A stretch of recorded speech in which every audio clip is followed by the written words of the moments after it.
మాతృదేవోభవ. నేను మీ డాక్టర్ శ్రీధర్. నా phone number 9295909819. ఇప్పుడు మనము చాలా జ్యోతిషం విషయంలోనే చాలా ముఖ్యమైనటువంటి ఒక విషయం గురించి మనము ప్రస్తావించదలుచుకున్నాము. అది ఏమిటి అన్నట్టయితే, జ్యోతిష్యంలో ముఖ్యంగా వక్రము, స్తంభన, అతిచారము అని చెప్పి ఈ మూడు కూడా ఇంచుమించుగా ఒకే రకానికి సంబంధించినటువంటి విషయాలు. కొన్ని గ్రహాలకి వక్రం మాత్రమే ఉంటుంది. కొన్ని గ్రహాలు అంటే ఏమేంటవి అన్నట్టయితే కుజుడు, బుధుడు, గురుడు, శుక్రుడు, శని, ఈ 5 గ్రహాలకి వక్రం ఉంటుంది. రాహుకేతులు ఎప్పుడు వక్రంలోనే సంచరిస్తూ ఉంటారు కాబట్టి వారికి లేదు. సూర్యచంద్రుడికి ఎప్పుడు ఉండదు. ఈ వక్రం అనేటటువంటిది ఈ 5 గ్రహాలకు సంబంధించినటువంటి విషయం. ఇకపోతే స్తంభన అనేటటువంటిది ఉంటుంది. అది కూడా ఇంచుమించుగా ఇదే కోవకు చెందినటువంటిదే. అది అంగారకుడు అంటే మన కుజుడికి మాత్రమే వర్తిస్తూ ఉంటుంది. ఆయన మాత్రమే స్తంభన జరుగుతూ ఉంటుంది. కొన్ని రాసుల్లో వెనక్కి ముందుకి ముందుకి వెనక్కి తిరగడం జరుగుతూ ఉంటుంది కొన్ని సందర్భాలలో. ఇక గురువు దగ్గరికి వచ్చినట్టయితే, ఈ గురువుకి కొన్ని సందర్భాల్లో వక్రిస్తూ ఉంటారు, కొన్ని సందర్భాల్లో అతిచారము కూడా ఉంటుంది. ఈ రెండు కూడా గురువుకి వర్తిస్తూ ఉంటాయి. అతిచారము అంటే ఏంటి, వక్రము అంటే ఏమిటి అంటే, ఒక గ్రహము దాని యొక్క పరిధి, దాని యొక్క కక్ష్యలో తిరిగేటప్పుడు అన్నిటి కక్ష్యలు ఒకే డిస్టెన్స్లో ఒకే దూరంలో ఉండవు. కొన్నిటి యొక్క కక్ష్య చాలా చిన్నదిగా ఉంటుంది, కొన్నిటిది పెద్దదిగా ఉంటుంది. ఈ చిన్న కక్ష్యలో తిరిగేటటువంటి ఈ రవి, బుధుడు వీళ్ళు ఉన్నారు చూడు, ఇంచుమించుగా నెల తిరుగుతారు కాబట్టి వారి కక్ష్య చాలా చిన్నదిగా ఉంటుంది. అలాగే ఒక శుక్రున్నో మరి ఎవరో పెద్ద గ్రహాలు కనుక తీసుకున్నట్టయితే వారి బాగా పెద్దది ఉంటుంది. ఒక వృత్తం పూర్తిగా చూసుకురావాలి అన్నట్టయితే 12 రాసుల్ని వాళ్ళకి చాలా టైం పడుతుంది. అందుచేత వీళ్ళకి ఏంటంటే కొంచెం పెద్దగా ఉంటుంది కాబట్టి అలా ఆ కారణం చేత ఆ ముందుకు వెళ్ళినటువంటి చిన్న వృత్తంలో తిరిగేటటువంటి గ్రహం ముందుకెళ్ళినట్టుగా మనకు కనిపిస్తుంది. ఈ పెద్ద వృత్తంలో తిరిగేటటువంటిది వెనక్కి పడినట్టుగా కనిపిస్తుంది. నిజానికైతే వక్రము అనేది లేదు, కానీ ఫలితాలైతే అవే ఫలితాలు ఇస్తూ ఉంటాయి.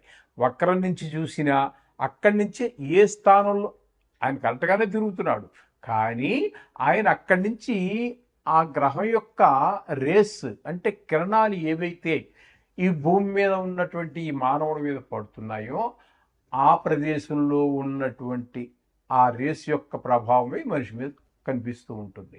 ఇది వక్రము. ఇక్కడ అతిచారము అంటే నిజానికి గురువు ఒక రాశిలో 1 సంవత్సర కాలం పాటు ఉండాలి. కొన్ని అలాగే ఉంటారు కూడా. అప్పుడప్పుడు వక్రించడం అనేది మామూలు అనుకోండి. అప్పుడప్పుడు ఈ అతిచారం కూడా. అతిచారం అంటే ఒక్క రాశిలో సంవత్సర కాలం పాటు ఉండవలసినటువంటి ఆ గ్రహం సంవత్సరము ఉండకుండా ముందుకు వెళ్ళిపోతుంది. మళ్ళీ కొద్ది కాలం తర్వాత మళ్ళీ వెనక్కి వచ్చేస్తుంది. అది వేరే విషయం. ఈ ముందుకు వెళ్ళిపోయేది ఏదైతే ఉన్నదో, ఏ రాశి నుంచి ఉండకుండా అక్కడ సంవత్సరం పాటు ఉండకుండా ముందుకు వెళ్ళిందో దాన్ని అతిచారము అంటారు. అంటే చరించడం అంటే తెలుసు కదా, కదలటం. అతిచారము అంటే స్పీడ్గా కదలటం అని అర్థంలో మనం చెప్పుకోవచ్చు ముందుకి. ఇక్కడ ఇప్పుడు ఈ సంవత్సరంలో ఇప్పుడు మనం చెప్పుకోబోతున్నటువంటి విషయం ఏమిటంటే, గురువు మనకి 18వ తారీఖు అక్టోబర్ నెలలో వరకు ఆయన మిథునంలోనే ఉంటారు. మిథునంలోనే సంవత్సరం కాలం ఉండాలి. కానీ 18 తర్వాత ఏమవుతుందంటే 19వ తారీఖు నుంచి ఆయన అతిచారం వలన కర్కాటక రాశి, మిథున రాశి తర్వాత వచ్చేటటువంటి కర్కాటక రాశిలో ప్రవేశిస్తూ ఉన్నారు. తద్వారా ఫలితాలు ఏమైనా మారుతాయా?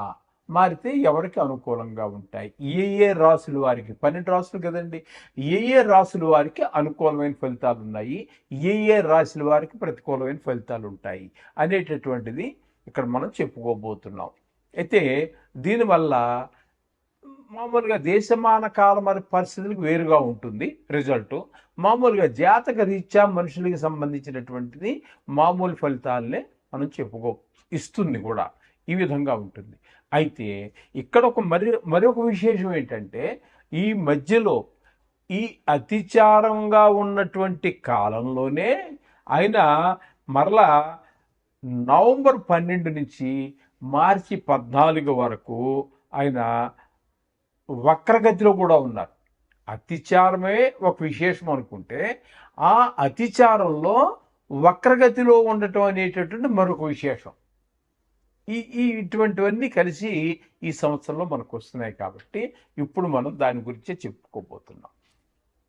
అయితే ఈ అతిచారం వల్ల మిథున రాశిలోంచి కర్కాటక రాశిలోనికి ఆయన ప్రవేశించడం ద్వారా వచ్చినటువంటి తేడా ఏమీ ఉండదు.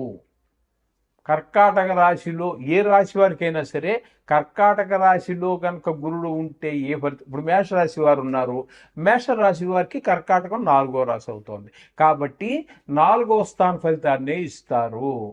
అలాగే సింహం ఉంది, 5వ సింహం ఉందనుకోండి, వృషభం ఉందనుకోండి, వృషభానికి 3వ రాశిలో కర్కాటకం, అంతే కదండి. అంచేత 3వ రాశి ఫలితాన్ని ఇస్తారు.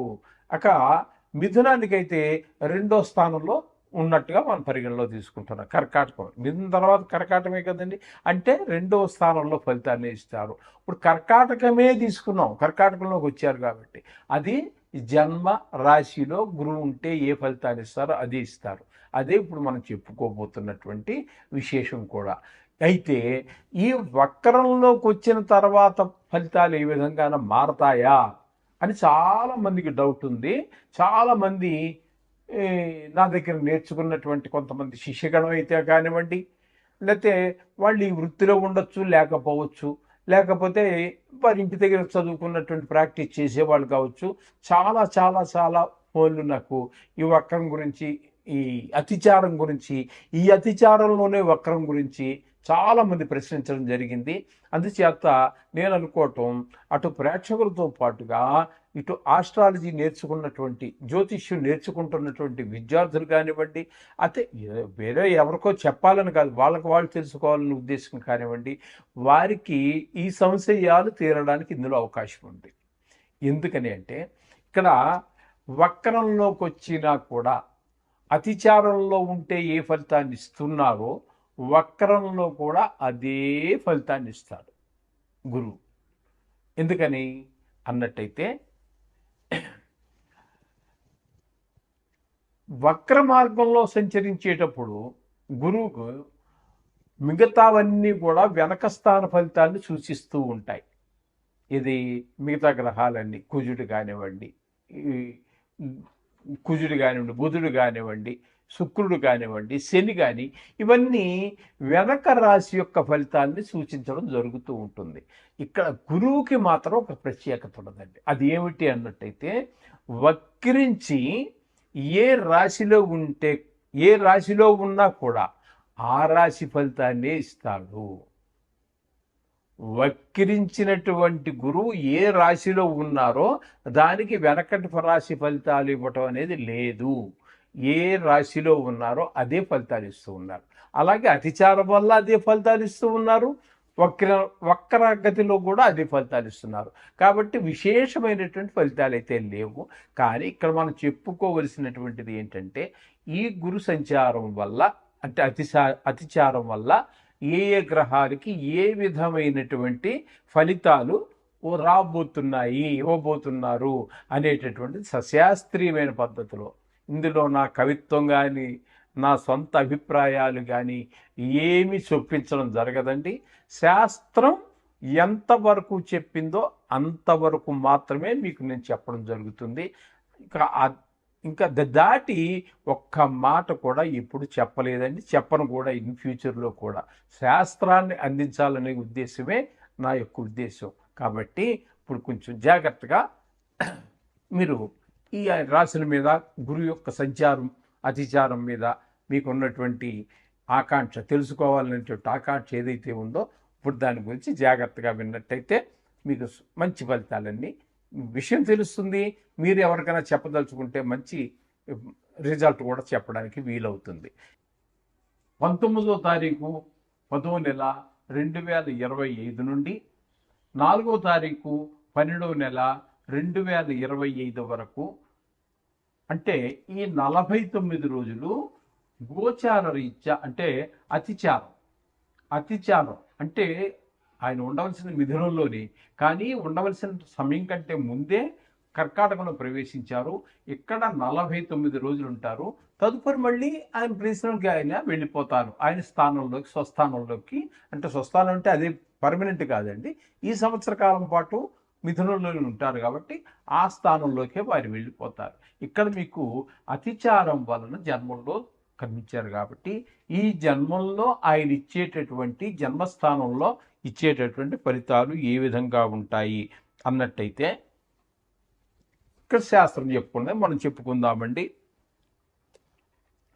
రాజకోపో యశోహాని ఉద్యోగశ్చ నిర్విరోధకం బుద్ధిభ్రంశో భాగ్యహాని భయం తనుగతో గురౌ. తను అంటే శరీరం. శని యొక్క స్థానంలో గనక గురువు ఉన్నట్టయితే, అంటే తనుభావంలో గనక ఉన్నట్టయితే, ఇప్పుడు కర్కాటకంలోనే ఆయన ఉన్నారు కాబట్టి అదే తనుభావం అవుతుంది. కాబట్టి ఆ రాశి గురించి చెప్పుకుంటున్నాం కాబట్టి, కర్కాటక రాశి గురించి చెప్పుకుంటున్నాం కాబట్టి ఇప్పుడు అందులోనే గురువు ఉన్నారు కాబట్టి తనుభావంగా మనం భావించుకుని చెప్పుకోవాలి. గురువు జన్మంలో ఉండగా రాజకోపం అంటే సస్పెండ్ అవ్వటమో, డిస్మిస్ అవ్వటమో, లేకపోతే కారాగార పరీక్ష అంటే ప్రిజనింగ్ ఇట్లాంటి అవ్వటము, ఇలాంటి భయాలన్నీ కూడా ఉంటూ ఉంటాయి. గౌరవ హాని, అలాగే ఆరోగ్యంలో కొంచెం చిక్కులు, బుద్ధిభ్రంశం అంటే మెదడు సరిగా పనిచేయలేకపోవటం, గంటకు ఆలోచన గడికు ఆలోచన చేయటం, బుద్ధి చాంచల్యం అంటారు. అలాగే ధన నష్టం ఈ విధంగా కూడా జరిగేటువంటి అవకాశం ఉంది. అపనిందలు కూడా పడేటువంటి అవకాశం అంతా కూడా కర్కాటక రాశి వారికి ఈ 49 రోజులు. 50వ రోజు మీరు మళ్ళీ వ్యయ స్థానంలోకి వెళ్ళిపోతారు. అక్కడికి వెళ్ళిన తర్వాత గురువు వెళ్ళిపోతాడు కాబట్టి అప్పుడు వ్యయస్థానంలో గురువు ఉంటే ఏ ఫలితాలు వస్తాయి ఆ ఫలితాలు వస్తాయి. వింటున్నారు కదండి. ఎంచేత ఈ 49 రోజులు మీరు కొంచెం గురువు విషయంలో తగు జాగ్రత్తలు తీసుకోండి. మీకు అందరికీ చెప్పినట్టుగానే ఈ గురువారాల్లో కాస్త ఆ గురువు గారికి కాస్త శనగలు తీసుకెళ్ళి వేయటం చేయండి.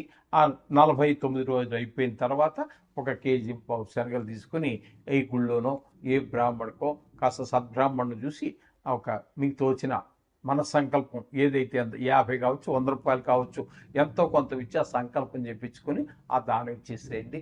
ఆ దోషం పోతుంది. ఒకవేళ చెడు జరిగేటట్టుంటే, మంచి జరిగేటట్టు ఉంటే ఏమి చేయక్కర్లేదు. అర్థమైంది కదండి. శుభం భూయాత్.